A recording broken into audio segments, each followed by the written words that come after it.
Welcome to The Explainer. Today, we're going to get really practical. We're building a playbook, a step-by-step guide to turn your biggest ambition from just a wish into a win you can actually celebrate. So, let me ask you something. Do you have a big goal you want to achieve? I think we all do, right? It could be a huge career move, a passion project on the side, or maybe a personal ambition that's been nagging at you for years. The real question isn't if you have a goal, it's how you're actually going to get there. And that brings us to this simple but powerful truth. A goal without a plan is just a wish. Now that isn't just some catchy quote. It's the absolute core of the challenge we're tackling today. It's all about building that bridge from a hopeful dream to a real concrete achievement. So, here's our roadmap for building that bridge. We'll kick things off by defining your North Star. Then, we'll dive into creating the master plan and, this is crucial, making sure your goals are smart. After that, we'll talk about how to navigate some common decision-making traps, and finally, we'll build a cycle of success to keep that momentum rolling. All right, let's jump right in. Section 1. Define your North Star. This is the absolute foundation of any great plan. Think about it. Before you can map out the steps, you have to know exactly where you're going and, just as importantly, why you're even heading there in the first place. This here breaks down your purpose into two key parts. First, you've got your mission statement. That's your why. It's your reason for being right now. Then you have your vision statement. That's your where, the long-term dream of what you want to become. One anchors you in the present, the other pulls you toward the future. And to really round out that foundation, you need a value statement. Honestly, think of this as your personal compass. It spells out what you stand for, what your core priorities are. These values become the non-negotiable principles that are going to guide every single decision you make along the way. Okay, let's build on that. Section 2. Create the master plan. Now that we have our North Star locked in, we can start translating that powerful sense of purpose into the essence of strategy, a concrete path forward.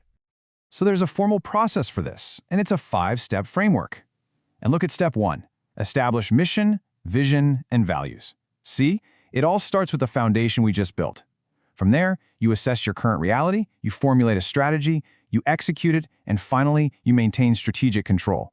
It's a whole system for success. Now, a really critical tool for that second step, assessing reality, is the SWOT analysis.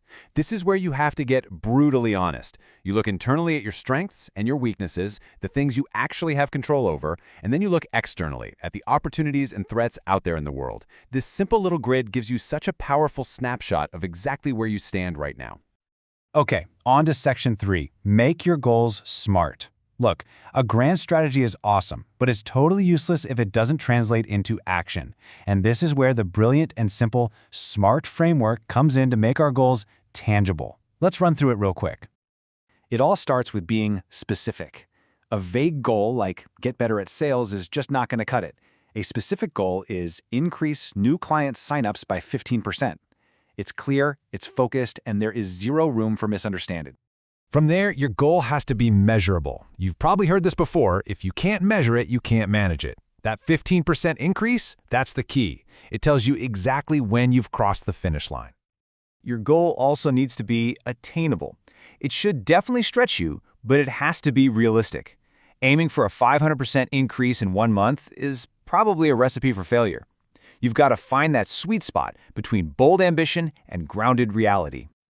And make it results-oriented. Oh, this is so important. Don't focus on the busy work, focus on the outcome.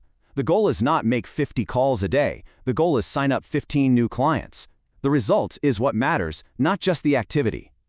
And finally, give it target dates. A goal without a deadline is really just a dream. The moment you add a simple phrase like, by the end of the 3rd quarter, boom, you've just created urgency and a clear timeline for your entire plan. But here's the thing.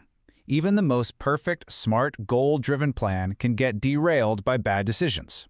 And that brings us to Section 4, navigating your decisions by avoiding some really common mental traps. Let's start with the question.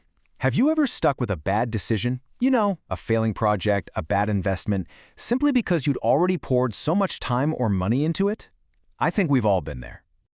Well, that feeling actually has a name. It's the sunk cost bias. It's when we irrationally let past, unrecoverable investments dictate our future choices.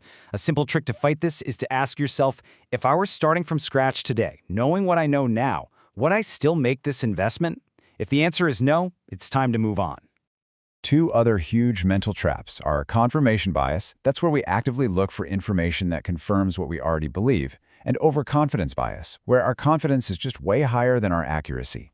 To fight these, try appointing a devil's advocate on your team, or just ask yourself, what is the strongest argument against my position? It's a powerful way to pressure test your own thinking. This brings us to our final section, the cycle of success. Because planning isn't something you do once and then just forget about.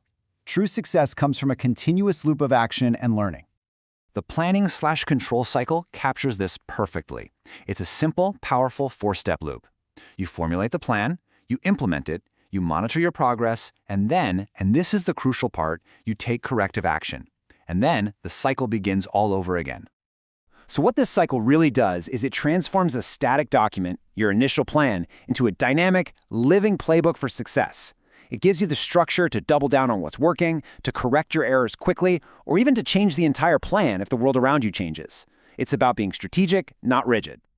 So, with your North Star, your strategic plan, and your cycle of control, the ultimate question is this one. What's your winning move? What is that key action that will turn your wish into your next great win? Thanks for watching.